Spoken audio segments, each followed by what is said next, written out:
Wednesday! It's the longest named day of the week. It's also the weirdest spelt. And why? Why is it that way? I don't know. That's not the existential question of the day. The existential question that I need an answer to is why doesn't McDonald's sell hot dogs? Like... Actually, wait. Right? Right? Why is there no hot dog options on the McDonald's menu? Why? Maybe there's a logistical reason, maybe it's a brand image thing, but I mean, my brand image of McDonald's is I should be able to get a dog there. Tell you, hot dog, not an actual puppy. Not talking about that. But let's talk about puppies in terms of graphics cards, which GPU stands for graphical puppy user.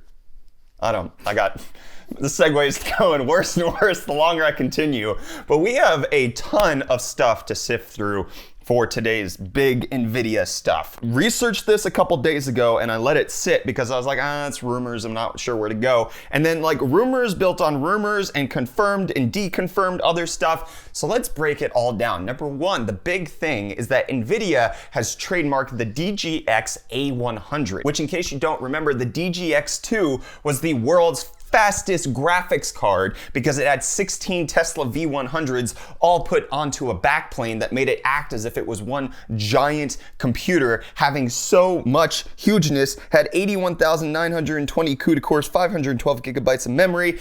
Like the Tesla V100s are the largest GPUs ever made, and then having 16 of them put into this like backplane that made it huge, and then the price was really good. Anyways, the DGX A100 will likely be that for the upcoming Ampere Tesla version. So the Tesla A100, which we're already expecting to be like roughly 1.5 to double the amount of CUDA cores of the V100, which would make this thing an absolute behemoth if they continue to put 16 in there. Like they could break 100,000 CUDA cores in the actual setup, which would be it would be a big boy. So that's the trademark that happened. Obviously, we're waiting on Nvidia to have their GTC keynote next Thursday, May 14th. We're going to be doing a live stream of that here at UFD Tech. You can watch here or you can watch over on our Twitch channel, twitch.tv/UFDisciple. Maybe go join us there. But that's not the only stuff that's been going down in the Nvidia world, because there's been tons of indication of how is Nvidia going to be making their Ampere GPUs.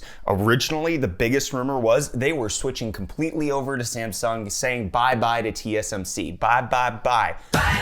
But then as things have progressed, it seems like they are going to do things at TSMC. But then there was rumors that while they're doing 7 nanometers at TSMC, they're going to do their Hopper generation, which is after Ampere, of 5 nanometers at Samsung. But then rumors started coming out that, oh wait, they're also going to be doing 5 nanometers at TSMC. However, there's an exclusive report coming out of DigiTimes that actually gives us a bit more clarity, and the biggest reason for the flip-flop is AMD. So, according to the DigiTimes report, Nvidia was going to be going with Samsung for their 7 nanometer stuff because they weren't expecting AMD to take up all of the bandwidth that they would leave behind, because, according to this report, Nvidia was flirting with Samsung and entering into some sort of contract with them in order to get TSMC to lower their price on their 7 and 5 nanometer nodes, which TSMC refused to do. So when there was this open gap of 7 nanometers, AMD was like, hey, it's free real estate. Which, according to this report, made Nvidia feel really nervous and that they underestimated how vigorously AMD would pursue the next generation node. So with AMD buying up all of the 7 nanometer space, Nvidia couldn't buy up any 7 nanometer space, which might help to explain why we haven't had the architecture come out yet, because Nvidia couldn't physically build it. But now that Apple is transitioning to 5 nanometers and 7 nanometers has more open capacity, we could finally see Nvidia start to produce all of these cards. So it's Apple and AMD that have obstructed us from getting new Nvidia cards. However, it appears that Nvidia has learned their lesson, because it says that they have preemptively put in all of their orders for 5 nanometer space at TSMC to obscure AMD from getting it. Apple obviously already has that. They have the contract for the A14, which should be coming later, but TSMC making sure that they're getting in ahead of AMD on the order placement, which they can do because they are a much larger company. So the big thing is just saying that Nvidia previously underestimated the effect of AMD embracing TSMC and made some errors wavers in its own plans for migrating to advanced nodes, moving to Samsung and wavering in its TSMC strategy, only to go back to TSMC later. Nvidia was unable to secure enough 7nm capacity, resulting in AMD grabbing the limelight, eroding Nvidia's brand value, and increasing its own market share for GPUs. In order to prevent AMD from getting any bigger, Nvidia has decided to catch up and even leapfrog AMD in getting in those 5 and 7nm EUV nodes. So now the conversation has shifted from Nvidia working exclusively with Samsung. It's now going to be, apparently, all of the rumors are saying, that the high-end cards will be made by TSMC and the low-end cards will be made by Samsung, because Nvidia did enter into contracts with Samsung to produce cards, and they can't just get out of it because they realized that they needed to be with TSMC for one, brand value, as well as actual performance of the dies that are coming out, as well as making sure that they slap AMD in the face with just, hey, you can't make your chips here, we make our chips here. What? Hey, why did you take our strategy that we rejected? We said we didn't want to do this, so why'd you do it? Mom, AMD took my capacity. So that's the whole breakdown of what's going on with Nvidia and AMD and Apple kind of subverting Nvidia's ability to go on to the next generation nodes of 7nm. We can wait and see if this is actually true. We only have to wait about a week until Nvidia gives us the lowdown on what Ampere is actually going to be, but all of the leaks and all of the rumors that are coming out closer to GTC really do indicate that we're getting Ampere. We're gonna be getting something really special next week. So hold your horses for that. And you don't have to hold your horses any longer if you're wondering what was happening to Apple's WWDC, because they came out and announced that they will be having a digital worldwide developers conference on June 22nd, so you can watch it online, which is where you play video games if you have Google Stadia, unless you're a reasonable person and then you don't pay money for that because it's stupid and they didn't deliver on everything they promised. Well, good news. They're giving us a feature they promised would be there, which is that the controller can connect directly to Wi-Fi. This was like one of the big things. Your controller can connect to Wi-Fi so you have lower latency. Oh, sorry, you launched over 6 months ago and we haven't had that feature. What the heck? Oh, our cloud gaming's amazing because we have this. We don't actually have it. We're trying to figure it out still. It's not quite working. Shh. Then don't launch it. Don't launch it. Okay, Google? Now it's available, so Reece can play in bed on Stadia. I tried to set it up last night. Yeah. It updated the controller. Yeah. And then would only turn on the Chromecast. I couldn't get it to sync with the browser. But you know what you can sync? Audio and video.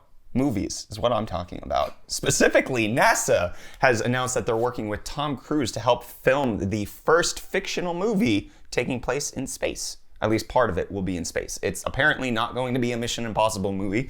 It's some unnamed movie. But a NASA administrator, Jim Bridenstine, came out and said that they are excited to work with Tom Cruise on the International Space Station. It'll likely be in partnership with SpaceX, who has the Crew Dragon going up, and they'll likely deliver like all of the camera equipment. But it's time, finally, for movies in space. I'm escaping to the one place that hasn't been corrupted by capitalism. Space!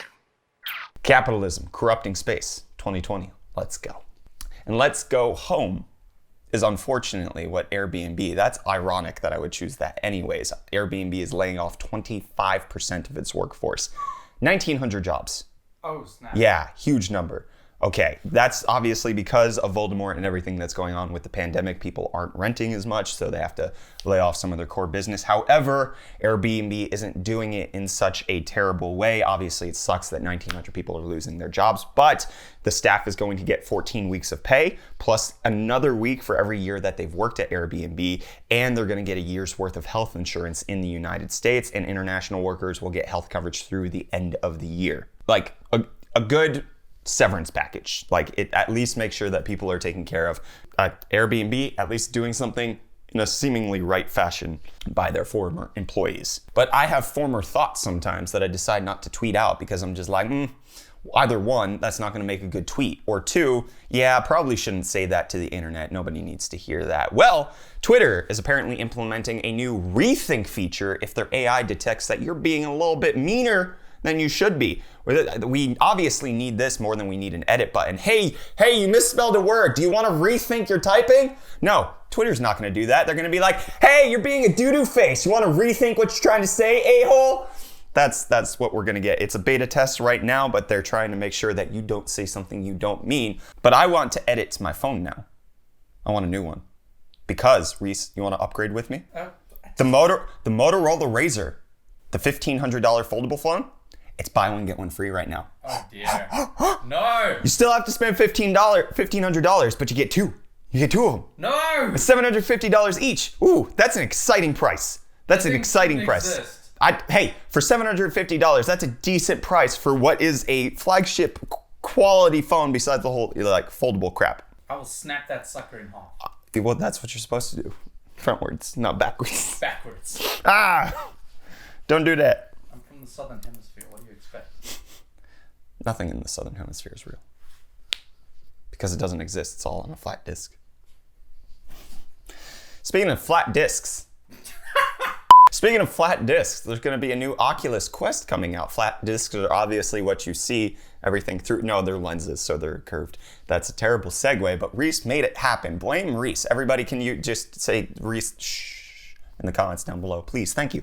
Anyways, apparently there's a smaller and lighter Oculus Quest that was supposed to be announced this year. However, due to obviously Voldemort, it's being delayed until 2021, but they're saying that it's supposed to be 10 to 15% smaller than the previous Oculus Quest, as well as having an increased refresh rate. The current Oculus Quest is at 72 hertz. They've been testing up to 120, but it's likely that it's going to ship at 90 for battery life's sake. So Oculus Quest, honestly, the best VR headset that you could probably buy right now, because you can connect it to your PC with like a $60 to $80 cable. So you spend $400, but then you have the freedom of wireless. And in case you want to be wired and play something like Half-Life Alyx, it's just a minor upgrade in order to do that. Whereas the Rift S, which is also $400, you can't make that wireless ever. And that sucks. But what's not going to suck is the next generation of consoles and the way they look, because Unreal Engine has updated to 4.25, including beta support for the next generation consoles, as well as a bunch of other features, including the fact that ray tracing is ready for production on the UE engine. So it's going to have all of that, as well as a bunch of other stuff such as shading model improvements and chaos physics updates.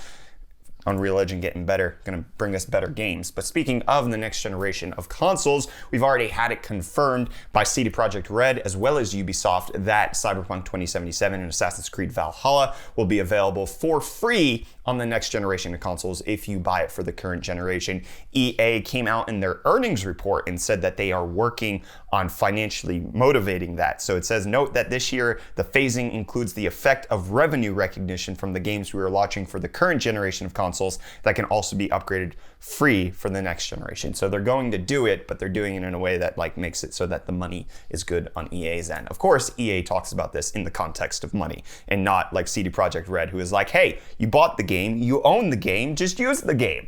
You know, good guys, CD Projekt Red, EA being like, hey, we need to account for this in our financial statement. I need to talk about my financial brain statements. I thought that the Halo PC pack that came out, right, the Master Chief Collection, I thought that was already out. But it appears that they're only launching one game at a time? Is that what I'm finding? Because Halo 2 Anniversary Edition is coming out on May 12th, but the Master Chief Collection is already out. I could look this up and I could figure out why I'm wrong, but I'm giving you the news that Halo 2 Anniversary Edition is coming out May 12th. Can you please explain to me how the Master Chief Collection works and why this is different? Because I thought it already existed. But you know what exists in my heart? Tony Hawk's Underground 2. Best skating game of all time. Anyways, there's a new Tony Hawk's game in the work. According to the pro skater Jason Dill, saying that Tony Hawk game in the works. Apparently, I mean, the fifth one was awful and garbage, but he also confirmed that there is a Skate 3 port coming to mobile, which is garbage, and he decided not to be part of it because, as he put it, look, no big deal, but no one wants your stupid mobile version of Skate 3. Make Skate effing 4 already. Good luck on Need for Speed 29. Spicy! Speaking of 29, it's more than the number 6, but Prince of Persia 6, the domain name, has been purchased by Ubisoft. It's been registered. So Ubisoft need to get ready to drop us a next-gen Prince of Persia? Okay, give me the PS2 freaking Prince of Persias again. okay? On PS5. I'll love you forever. Probably not. I'm a very fickle man. I'm so fickle that I need to know why McDonald's doesn't sell hot dogs. I need to fickle my bowels with a hot dog. McDonald's, make it so. Why do you not have them? I don't understand. You're the perfect brand for it. Give me hot dogs in my belly. And I'll give you no more news because this episode's over. Bye.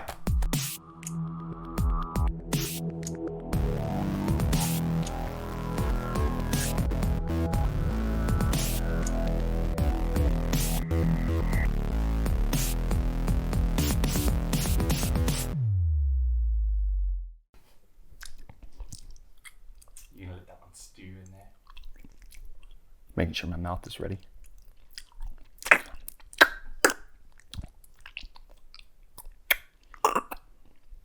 That's going at the end.